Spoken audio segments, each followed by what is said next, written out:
Navi Mumbai network. Corona के बढ़ते प्रादुर्भाव के beach Navi Mumbai के लिए ये चिंताजनक बात है कि कोरोना की वैक्सीन का स्टॉक खत्म हो जाने से नवी मुंबई महानगर पालिका आयुक्त अभिजीत बांगर के निर्देशानुसार कोरोना वैक्सीन के सेंटर्स को बंद करने की नौबत आ गई है। बता दें कि चौथे चरण में कुल 41 सेंटर्स के माध्यम से प्रतिदिन 8,000 के टारगेट के साथ कोरोना का टीकाकरण किया जा रहा था, परंतु निजी अस्पतालों में थोड़े से स्टॉक को छोड़ दिया जाए तो नवी मुंबई महानगर पालिका के पास का वैक्सीन का पूरा स्टॉक खत्म हो चुका है।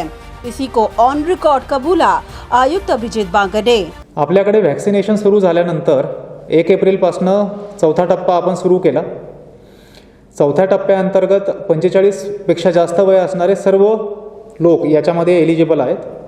41 सेंटरच्या माध्यमातून आपण वॅक्सिनेशन करत आहोत आणि अधिकाधिक लोकांनी त्यामध्ये पार्टिसिपेट करावं यासाठी मोठ्या प्रमाणावरती आपण प्रयत्नही केले। आपण 8,000 पर्यंत सध्या पोहोचलेलो आहोत। पर डे आपण 8,000 साधारणतः वॅक्सिनेशन करतो। आपला पहिल्या टप्प्यामध्ये उद्देश आहे की आपल्याला 10,000 ती संख्या क्रॉस करायची आणि त्याच्यानंतर पुढचं टार्गेट आपण फिक्स करू। कालपासून एक टेक्निकल इश्यू वॅक्सिनेशनमध्ये आलेला आहे। काल आपला स्टॉक संपत आला होता, त्यामुळं टप्प्याटप्प्याने काही आपले सेंटर काल बंद करावे लागले आणि काल सायंकाळपर्यंत आपला स्टॉक पूर्ण एक्झॉस्ट झाल्यामुळे सध्या आपल्याला वॅक्सिनेशनमधनं सध्या आपल्या काही प्रायव्हेट हॉस्पिटल वगळता ज्या ठिकाणी थोडाफार स्टॉक शिल्लक आहे त्या ठिकाणी होतोय। इतर ठिकाणी आपल्याला वॅक्सिनेशन कंटिन्यू नाही करता आलं। शासनाकडे आपण पाठपुरावा करतोय आणि शासनाने आपल्याला ॲश्युरन्स दिलेला आहे की इमिडिएटली वॅक्सिन अवेलेबल करून दिलं जाईल आणि अवेलेबल होताच आपण परत एकदा पहिलं जे आपलं उद्दिष्ट आहे त्या पद्धतीने वॅक्सिन सुरू करू। आयुक्त अभिजीत बांगर ने कहा कि उन्होंने प्रतिदिन 10,000 अर्थात सप्ताह में 70,000 कोरोना वैक्सीन लगवाने का टारगेट रखते हुए राज्य सरकार से उसी के अनुरूप कोरोना की वैक्सीन की मांग की है। आपण दररोज 8,000 सध्या करतोय। 10,000 आपण एक पकडलेलं आहे की पर डे 10,000 विल कन्झ्युम। आता वॅक्सिनेशन हे 7ही दिवस चालतं। 7 दिवस जर वॅक्सिनेशन चालणार असेल आणि पर डे 10,000 आपण करणार असू तर एक आठवड्यामध्ये आपण 70,000 करू शकतो। या हिशोबाने आम्ही वॅक्सिनेशनची मागणी केली आहे। एक तरफ वैक्सीन आउट ऑफ स्टॉक तो ठीक दूसरी तरफ कोरोना की दूसरी लहर से लगातार बढ़ रहे कोरोना के मरीज। आयुक्त अभिजीत बांगर ने भी माना कि 4 दिनों में आईसीयू और वेंटिलेटर बेड की मांग लगातार बढ़ती जा रही है, जिससे निपटने का प्रयत्न करते हुए मनपा ने निजी अस्पतालों में तत्काल 50 आईसीयू बेड की वृद्धि की है और 30 अप्रैल तक मनपा की 700 आईसीयू बेड की संख्या बढ़ाई जाने की योजना है। आईसीयू बेड आणि व्हेंटिलेटर याची डिमांड मागच्या 4 दिवसामध्ये फार मोठ्या प्रमाणावरती वाढलेली आहे आणि आपण त्याला कॅटर करण्याचा प्रयत्न करतोय संपूर्णतः। एक तर आपले जे आयसीयू बेडची अवेलेबिलिटी होती त्याच्यामध्ये आतापर्यंत आपण जवळपास प्रायव्हेट हॉस्पिटलमधल्या आयसीयूमध्ये 50ची वृद्धी केलेली आहे।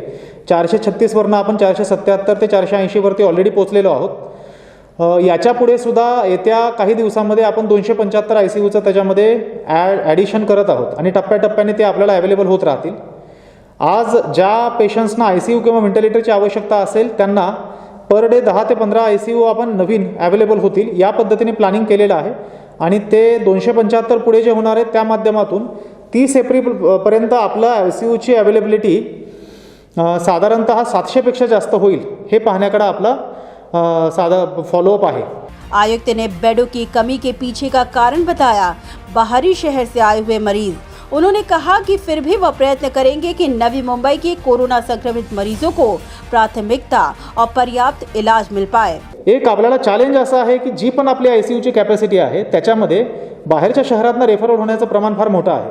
ग्रामीण भागातनं रेफरल होण्याचं प्रमाण पण फार मोठं आहे आणि काही केसेसमध्ये क्रिटिकल पेशंट ऑलरेडी आल्यानंतर त्याला नाकारणं योग्य नसतं, त्यामुळे त्यांनाही आपल्याला बेड अवेलेबल करून द्यावा लागतो। त्यामुळे एका बाजूला आपण आयसीयूची कॅपॅसिटी वाढवतोय, त्याचवेळी ऑक्युपन्सीमध्ये आपल्या शहरातले त्याचबरोबर बऱ्याच अंशी बाहेरच्या शहरातले पेशंट पण येत असल्यामुळं सध्या डिमांड फार जास्त वाढलेली आपल्याला दिसते।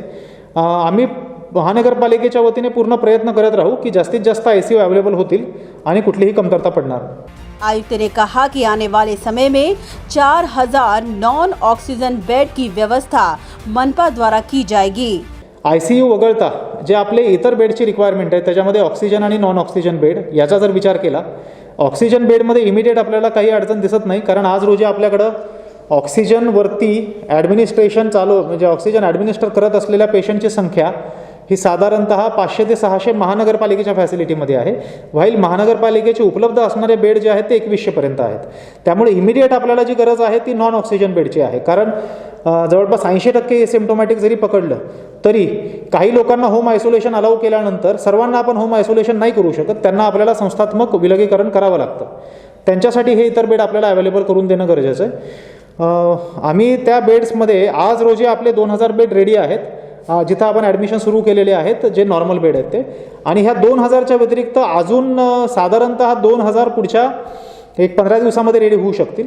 म्हणजे नॉर्मल बेडमध्ये सुद्धा आजची जी कॅपॅसिटी आहे त्याच्यापेक्षा 4000ची ॲडिशन एप्रिल 30पर्यंत होऊ शकेल. कोरोना प्रादुर्भाव के बीच आयुक्त अभिजीत बांगर ने ESIS अस्पताल में ऑक्सीजन बेड युक्त अस्पताल बनाने का भी आश्वासन दिया है.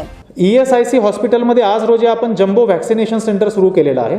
त्या ठिकाणी आवश्यकतेनुसार आपल्याला कोविडचं hospital, if not ICU, oxygen बेडचं आपल्याला हॉस्पिटल सुरू करता येईल. ब्युरो रिपोर्ट, नवी नेटवर्क.